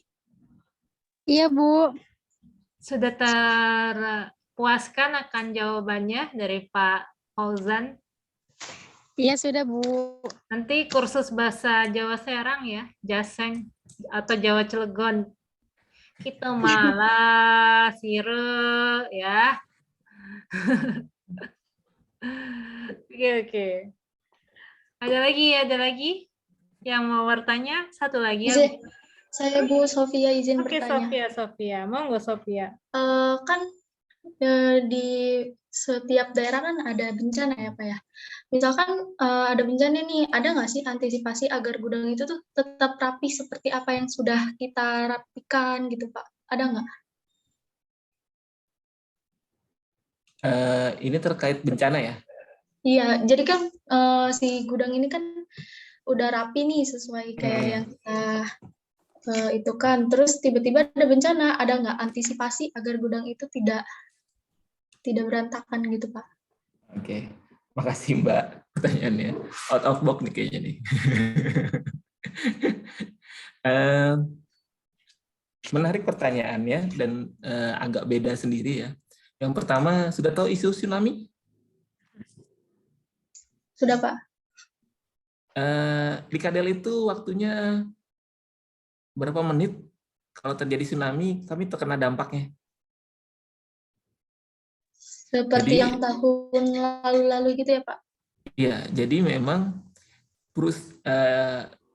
sempat rame dengan laporan BMKG bahwa akan terjadi tsunami dan beberapa perusahaan di pinggir pantai itu akan kena akibatnya, maksudnya kena dampak tsunami.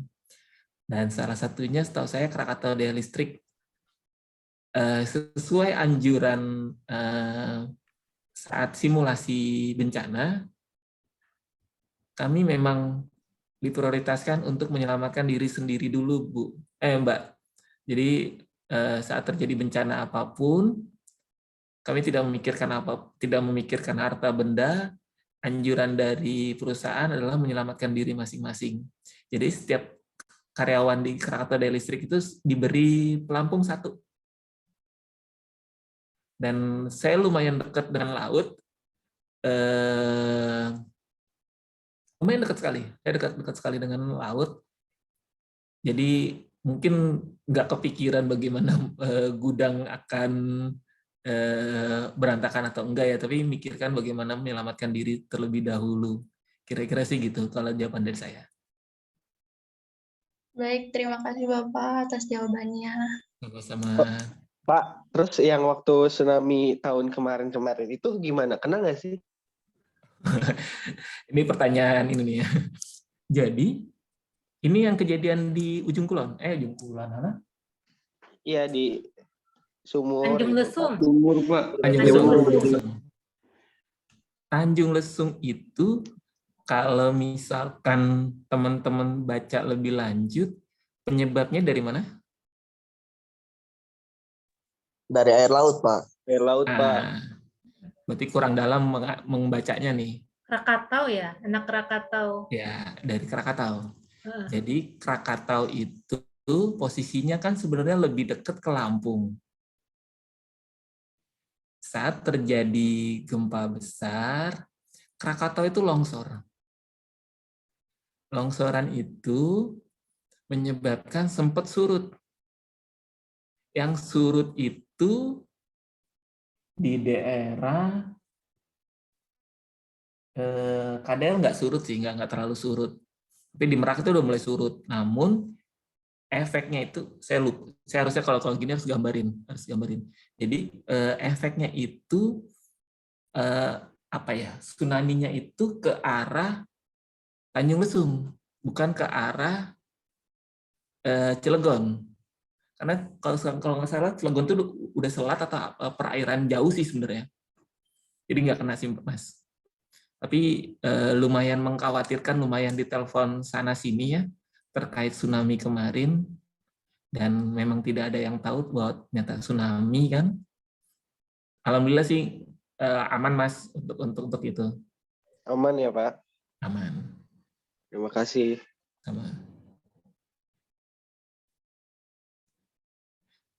Boleh satu, masih ada lagi nggak pertanyaan? Saya mau ada share satu, boleh nggak? Oke, boleh, silakan. Saya mau share satu. Bentar. Mana ya? Bentar.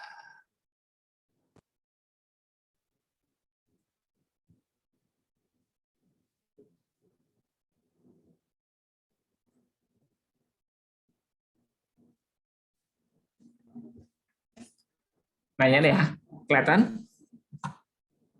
Kelihatan, Pak. Ini adalah salah satu sertifikat untuk barangnya kontrol valve. Menurut teman-teman sertifikat ini asli atau palsu?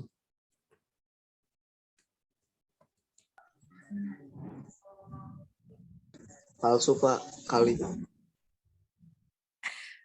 Kenapa palsu? Harus jangan kali lah. Apa kira-kira yang menyebabkan sertifikat ini palsu? Nggak ada stempelnya, Pak. Nggak ada stempel. Ini ada di bawah. Tadi nggak kelihatan. Oh, nggak kelihatan. Nggak ada kop suratnya, Pak. Terus ada lagi? Ini asli atau palsu? Palsu, Pak. Kurang Palsu. formal, Pak. Kurang formal. Ada lagi?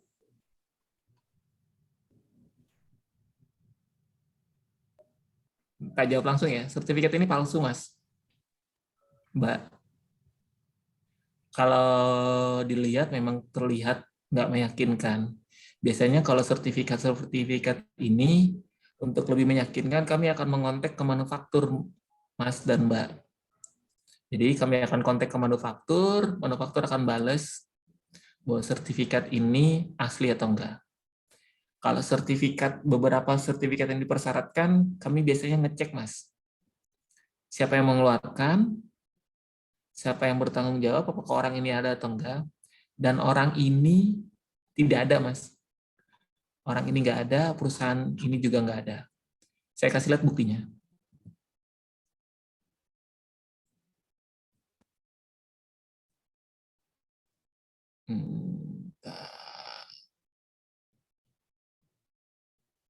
Mana ya?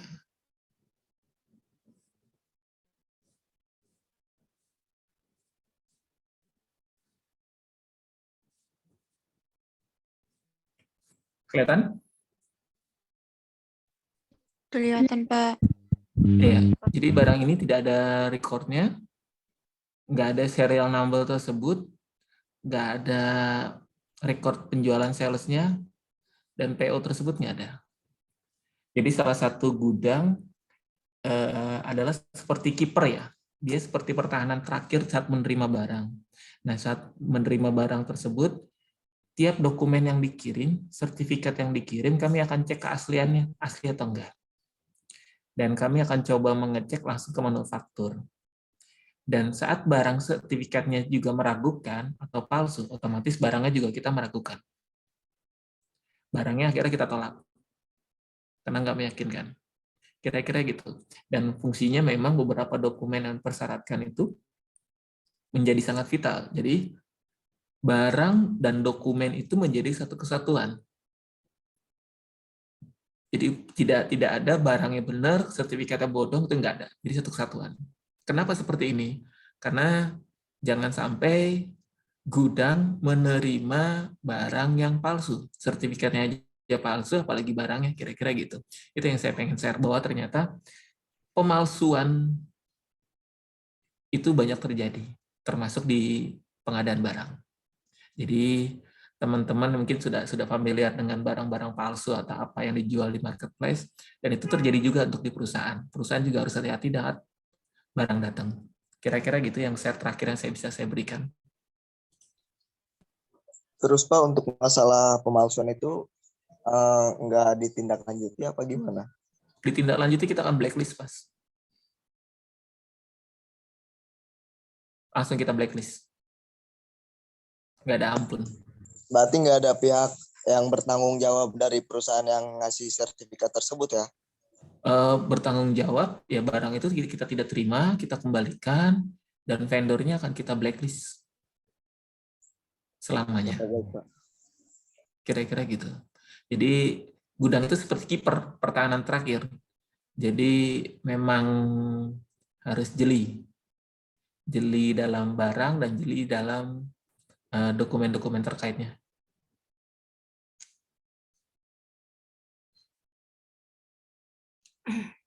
Oke. Kita ada 309 ya. Nanti saya tanya dulu. Karena ini kesempatan terakhir, ada yang mau tanya lagi nggak untuk closing? Kalau nggak ada, kita cukupkan. Oke, sepertinya sudah cukup ya. Oke, Pak Fauzan itu dipanggilnya Ojan. Saya ngelihat banyak BIB jadi teringat masa lalu, Bu. Masa lalu pernah lari? Saya masih aktif lari loh, Bu. Pernah lari COD ya? Apa DNF? COD, DNF. DNF. Ya. Oh ya, dia beliau ini teman saya pas ketika saya masih hobi lari. Nah, berawal dari situ. Jadi ternyata dari lari, saya punya banyak teman-teman yang kerja di kayak KDL, ada beberapa, dan ini ternyata saya bajak ilmunya untuk sharing ke kalian. Nah, itu namanya networking ya. Jadi kalian mulai sekarang cari networking yang mana, nanti ketika kalian butuh untuk sharing nih. Nah, ini salah satu yang saya bajak ini. Terima kasih ya Pak Fauzan ilmunya. Sama-sama.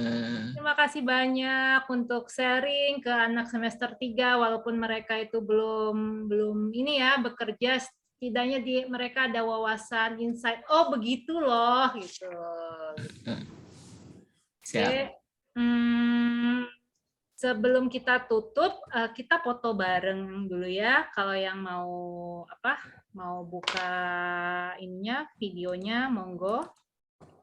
Kita foto bareng untuk kenang-kenangan. Ya, saya hitung sampai 3. Ini slide-nya 1. Oh ya, 2 slide. Oke ya. Oke. 1, 2, 3. Bentar, belum muncul semua. Wita belum. Oke. Oke ya, 1, 2, 3. 1, 2, 3. Ini yang pertama. Bentar, saya share dulu di grup. Ctrl V. Kemudian lagi ya. Yang untuk keduanya. Oke ya. Bismillah. 1, 2, 3. Oke.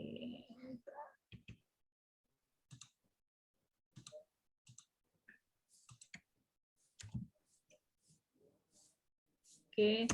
Oke, yang belum puas kalian screenshot sendiri ya. Oke. Terima kasih banyak untuk hari ini meluangkan waktunya, semoga berkah ilmunya. Amin. Semoga dari penjelasan tadi ada yang diaplikasikan, ada yang diamalkan oleh mahasiswa-mahasiswa semester 3 ini. Oke. Dari saya segitu aja. Sudah cukup. Kita tutup ya. Subhanakallahumma wa bihamdika asyhadu an la ilaha illa anta astaghfiruka wa atubu ilaik. Wassalamualaikum warahmatullahi wabarakatuh. Waalaikumsalam warahmatullahi wabarakatuh. Terima kasih Bu, makasih Pak Jan. Makasih.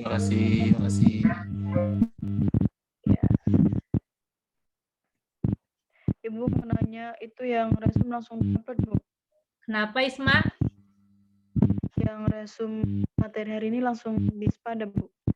Sepadanya saya belum cek sih udah dibuka atau belum. Kalau belum dibuka di ini aja. Di mana? Email aja deh, kirim email. Kayaknya belum dibuka deh sepadanya. Kirim email aja ya tugasnya. Tulisnya subjeknya tugas KBM 9 tugas KBM 9 nama gitu aja. Ya udah, makasih ya Bu. Ya Isma. Bu, biasanya seminggu Bu waktunya. Apa? Seminggu Bu. Biasanya Iya, kan seminggu. Iya, seminggu. Sampai minggu depan. Soalnya ini kan sepadanya belum dibuka. Sampai seminggu ya. Jadi sampai hari Senin depan aja. Minggu depan ini, Bu. aja. Ini tugas KBM buat besok, Senin. Minggu depan. Senin kita nggak ada kelas. Kan udah hari ini. Berarti minggu depannya lagi, Bu. Materi ini. Iya. Oh. Berarti Senin kosong, Bu? Senin kosong, tapi kalau sepadanya dibuka. Oh ya, Senin kosong. Nanti saya absen manual aja yang tadi. Oke, Bu. Baik, Bu. Ya. Ada lagi yang mau tanya? Pada jalan-jalan Bu, anak-anak mau Bu. Oh, oke. Ada lagi? Ibu, maaf ya, tadi Sally mic-nya nggak ke-mute. Iya, Sally. Dikirain tadi ngapain. Ternyata kamu bertanya. Enggak, Bu. Itu tadi itu sebenarnya lagi latihan nanya, Bu. Malah nggak ke-mute. Gak sana ke kamar mandi, Bapak. Oh, tapi sama itunya sama Fauzan ini ya, sama bapaknya. Tahu ya pertanyaannya ya? Iya, Bu. Ya udah nggak Tadinya apa-apa. mau nanya habis Indah, Bu, tapi udah kedengeran duluan. Oh gitu. Ya udah nggak apa-apa, udah dicatat Sally. Oke, makasih, Bu. Oke, istirahat. Oke ya. Oke, dadah.